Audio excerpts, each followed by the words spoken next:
Here, I must leave the story of my travels for a brief space to make a few general remarks on my life in Ecuador and its special relation to this volume. The present record is not intended to deal in detail with Ecuador, the object of this chapter being to explain how my stay in the country came to be a stepping stone to those wanderings in the wilds in the interior of the South American continent, which forms the main subject of my book. At the same time, there are a few of the outstanding features of Ecuadorian life which I cannot pass over without some brief comment, either because they bear directly on my tale or because they are too intrinsically rich in humour to be forgotten.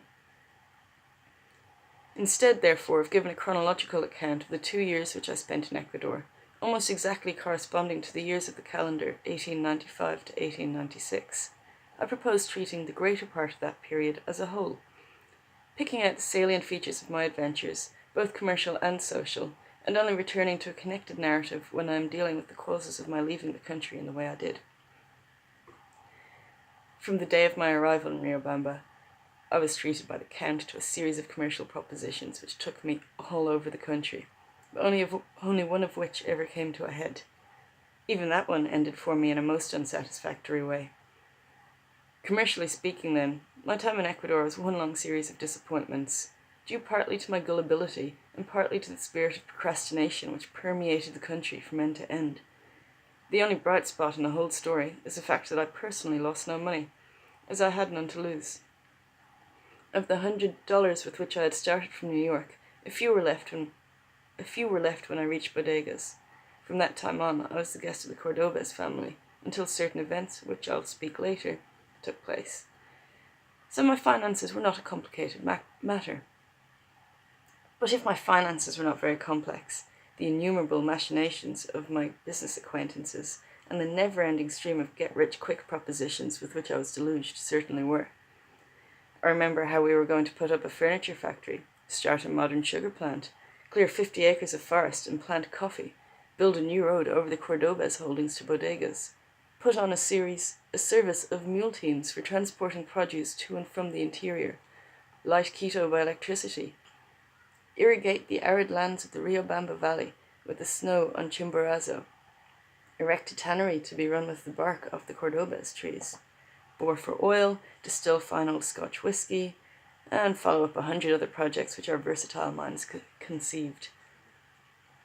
Every other week I would write home of the vast fortunes which I and my associates were going to amass, until at last I was myself so bewildered that for the sake of having some really definite occupation, I was ready to do anything, from prospecting for a brass mine to building a health resort on the summit of Cotopaxi. Finally, however, something at which I could at any rate get busy presented itself.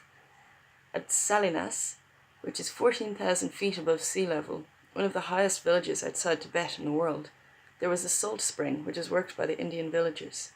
The land was owned by old Cordobez, who was paid about $1,200 a year by the villagers for the mineral rights. Well, the idea was that Cordobez should take over the active working of the spring, install modern machinery, and, with me as industrial partner, that sounded good, making $30,000 a year, which the spring was capable of making. So without any hesitation, I mounted a mule and started for Salinas. The view from Salinas is perhaps second to none in the world. It is bewilderingly vast.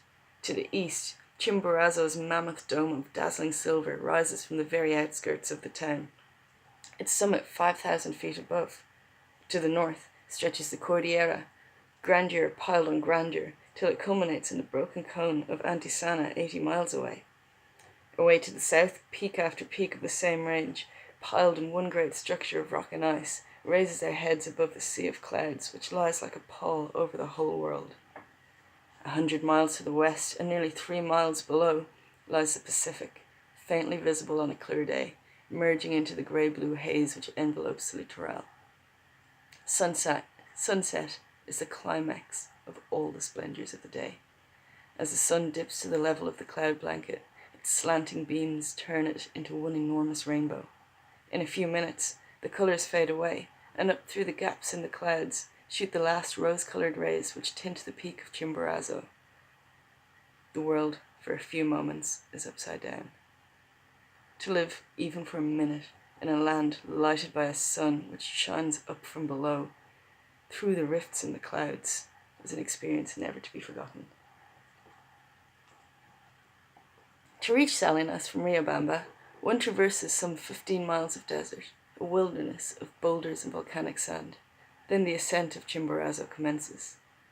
5 or 6 miles of climbing through broken, deeply fissured country, the home of the condors, where the torrents of boiling water rushed down from the crater in the old days of its activity, bring one to the Arenal, the great sloping plateau of volcanic sand about a mile broad, which lies at the base of the dome of ice and snow, which forms the summit of the mountain. Rounding the southern shoulder on the faintly marked trail, one gets a glimpse of the Riobamba Valley, with the little white specks which are villages. Down, one drops again into the land of rocks and paramo, straw, passing under precipitate cliffs and through rough canyons until the little group of thatched huts, which is Salinas, comes into view. As often as not, the passage is dangerous, on account of the blizzards in which the traveller can easily lose his way and perish of cold and hunger before the sun sets through again. We, however, were fortunate, for we crossed just after a storm which had left a foot of snow. The story of my Salinas venture is worth relating briefly, for it bears directly on the tale I have to tell. When I arrived at what was to be my home, and the place where my fortune was to be made, I cannot say that it struck me as being prepossessing. In the miserable village lived a vermin-ridden population swathed in blankets, which crawled in and out of its kennel-like huts through the only opening in the wall, and lived with the chickens and guinea pigs in the straw which served for beds and fuel.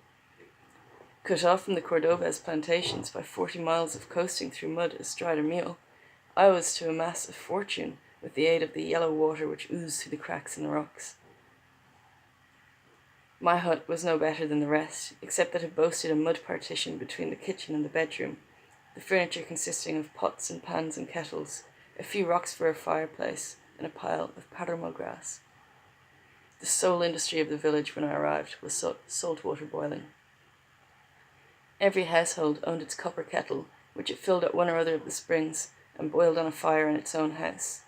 The women looked after the kettles, while the men collected fuel from the nearest scrub 2,000 or 3,000 feet below. They struggled hard to make a miserable living, but my mission was to take from them all they had. Consequently, from the first day, I was not exactly popular.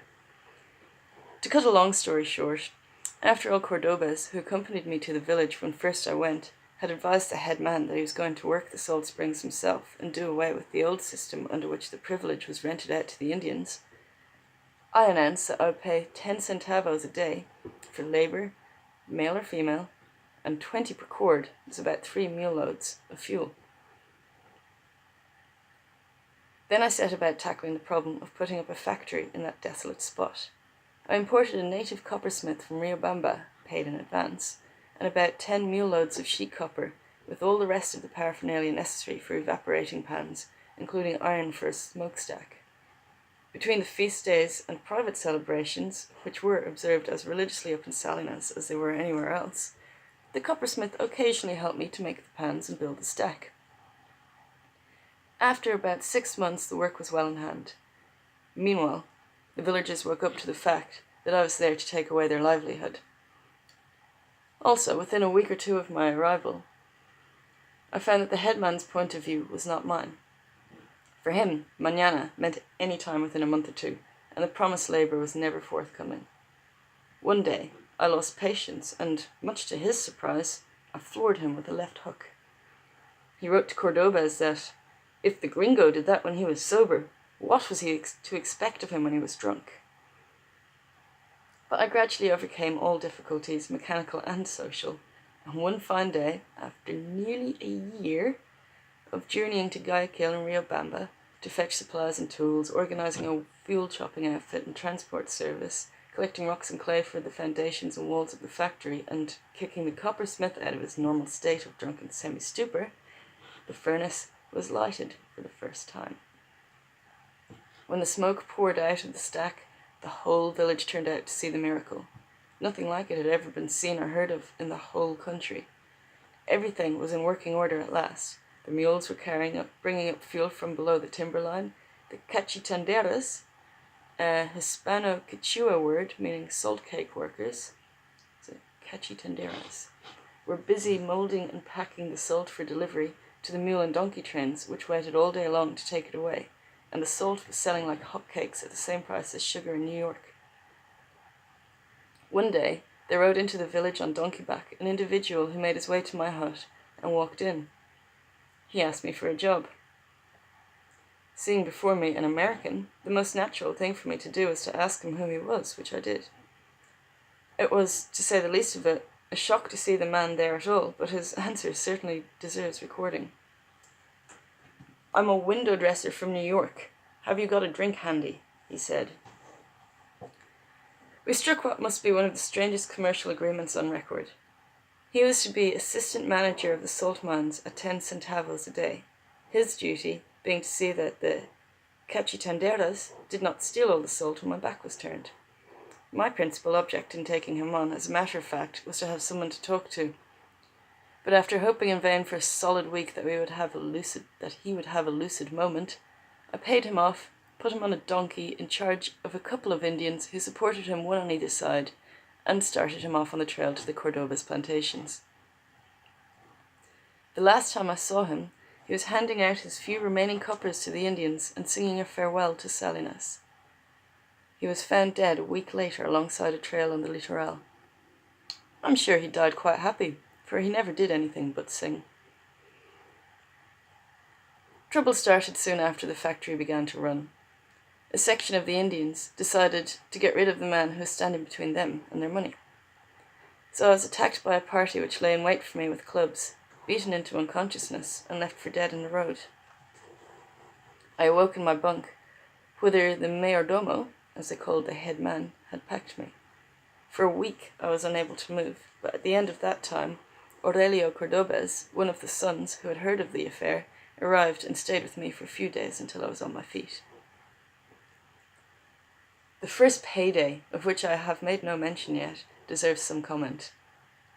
I started an industrial revolution in Ecuador, quite unconsciously I may add, by the simple process of paying the wages which I had offered. Here I must digress for a moment on the subject of the peon system in that country. A judge could be induced to sign any document for a trifling consideration, and was consequently the tool of the white population. Thus it came about that the Indians owned none of the land which should have been theirs by right of heredity, as it had all been filched from them by process of law. Consequently, they had no money and had to give their labour in exchange for the necessities of life.